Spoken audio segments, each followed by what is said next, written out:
Hello student, आज हम पढ़ेंगे चैप्टर नंबर फर्स्ट में विस्थापन अभिक्रिया। इसके लिए एक हम क्रियाकलाप समझते हैं।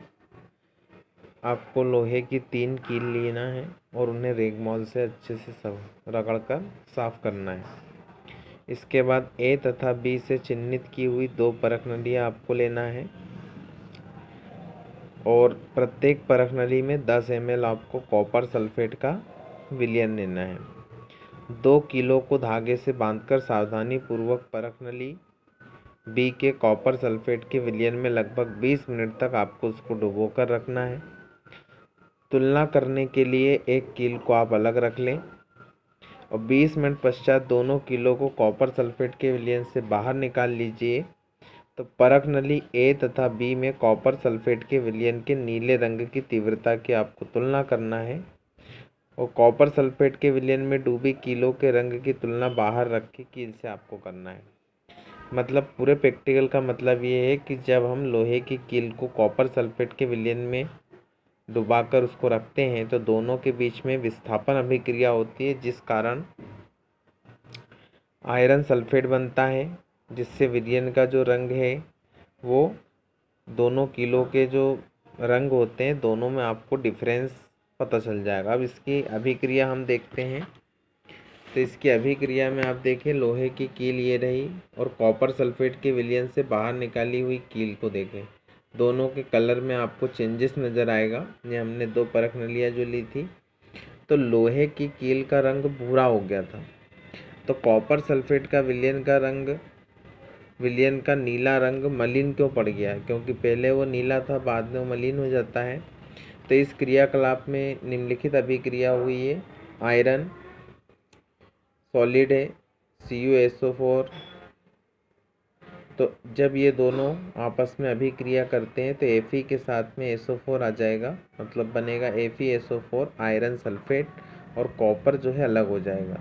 तो इस अभिक्रिया में लोहे आयरन ने दूसरे तत्व कॉपर को कॉपर सल्फेट के विलयन से क्या कर दिया? विस्थापित कर दिया, मतलब हटा दिया। तो इस प्रकार की अभिक्रिया को हम क्या कहते हैं? विस्थापन अभिक्रिया। और भी अपन अलग अलग एग्जाम्पल ले सकते हैं।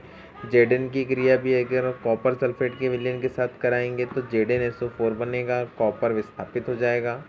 यदि हम Pb लेड की अभिक्रिया कॉपर क्लोराइड से करवाते हैं तो PbCl2 लेड और क्लोराइड बनेगा और कॉपर अलग हो जाएगा। जिंक तथा लेड कॉपर की अपेक्षा अधिक क्रियाशील तत्व होते हैं और वे कॉपर को उनके यौगिक से क्या कर देते हैं? विस्थापित कर देते हैं। सेम हम ऐसे आगे बढ़ते हैं। द्विविस्थापन अभिक्रिया क्या होती है? तो जहाँ पर 2 बार विस्थापन होगा, तो इसमें भी हम एक क्रियाकलाप समझते हैं। एक परख नली में आपको 3 ml सोडियम सल्फेट लेना है। सोडियम सल्फेट का सूत्र होता है Na2SO4। और एक अन्य परख नली में 3 ml आपको बेरियम क्लोराइड लेना है, जिसका सूत्र होता है BaCl2 और दोनों विलयन को आपको मिला देना है। तो आप देखेंगे कि श्वेत रंग के एक पदार्थ का निर्माण होता है जो जल में आविलेय होता है और इस आविलेय पदार्थ को हम क्या कहते हैं? अवक्षेप कहते हैं। और जिस अभिक्रिया में अवक्षेप का निर्माण होता है उसे हम अवक्षेपण अभिक्रिया कहते हैं। मतलब sodium sulphate Na2SO4, barium sulphate barium chloride, तो इसका बन जाएगा Be के साथ में SO4 आ जाएगा, BaSO4 + 2NaCl, मतलब सोडियम क्लोराइड। तो ऐसा क्यों होता है कि बेरियम के 2+ और SO4 के -2- की अभिक्रिया से BaSO4 के सफ़ेद अवक्षेप का निर्माण होता है। एक अन्य उत्पाद सोडियम क्लोराइड का भी निर्माण होता है जो विलयन में ही रहता है। तो वे अभिक्रियाएं जिनमें अभिकारकों के बीच में आयनों का आदान प्रदान होता है, मतलब 2 आयन ये उसके दे देगा और उससे 2 आयन ले लेगा, तो आयनों का आदान प्रदान होता है, उसे हम कौन सी अभिक्रिया कहते हैं? द्विविस्थापन अभिक्रिया कहते हैं। इसके बाद है आपका उपचयन और अपचयन, ऑक्सीडेशन, रिडक्शन। तो इसके लिए हम क्या करेंगे? एक क्रियाकलाप है चाइना डिश, मतलब ये कांच जो अपनी प्लेट आती है चीनी मिट्टी की, 1 ग्राम उसमें कॉपर का चूर्ण लेकर उसे गर्म करना है आपको। तो कॉपर चूर्ण की सतह पर कॉपर ऑक्साइड की काली परत चढ़ जाती है। यह काला पदार्थ क्यों बना? तो यह कॉपर ऑक्साइड कॉपर में ऑक्सीजन के योग से बना, मतलब 2Cu + O2, तो क्या बनेगा 2CO। और यदि हम इस गर्म पदार्थ CuO के ऊपर हाइड्रोजन गैस प्रवाहित करें तो सतह की काली परत भूरे रंग की हो जाती है, क्योंकि इस स्थिति में विपरीत अभिक्रिया संपन्न होती है तथा कॉपर प्राप्त होता है। मतलब CuO कॉपर ऑक्साइड की अभिक्रिया H2 के साथ कराएंगे तो Cu अलग हो जाएगा, H2O अलग हो जाएगा। तो अभिक्रिया के समय जब किसी पदार्थ में ऑक्सीजन की वृद्धि होती है तो हम कहते हैं कि उसका क्या हुआ है? उपचयन। यदि ऑक्सीजन की वृद्धि होगी तो उपचयन हुआ है, और यदि अभिक्रिया में ऑक्सीजन का ह्रास हुआ है तो हम क्या कहेंगे? उसका अपचयन हुआ है। सेम इसी प्रकार से आपने जो अभिक्रिया की थी उसमें कॉपर ऑक्साइड में ऑक्सीजन का ह्रास हो रहा है, मतलब वो CuO था तो आपके पास Cu बचा था, और हाइड्रोजन में ऑक्सीजन की वृद्धि हो रही है, इसलिए यह दूसरा तत्व जो है उपचयित हुआ है। अर्थात किसी अभिक्रिया में एक अभिकारक उपचयित होता है और दूसरा अभिकारक अपचयित होता है, और इन अभिक्रियाओं को हम उपचयन, अपचयन अथवा रिडॉक्स अभिक्रिया भी कहते हैं। यहाँ पर अभिक्रिया देखें CuO + H2, तो Cu + H2O, मतलब यहाँ पर इसका हुआ है उपचयन और यहाँ पर हुआ है अपचयन। इसी प्रकार रिडॉक्स अभिक्रिया के अन्य आपको उदाहरण भी दे रखे हैं। इसके बाद है आपका संक्षारण क्या होता है?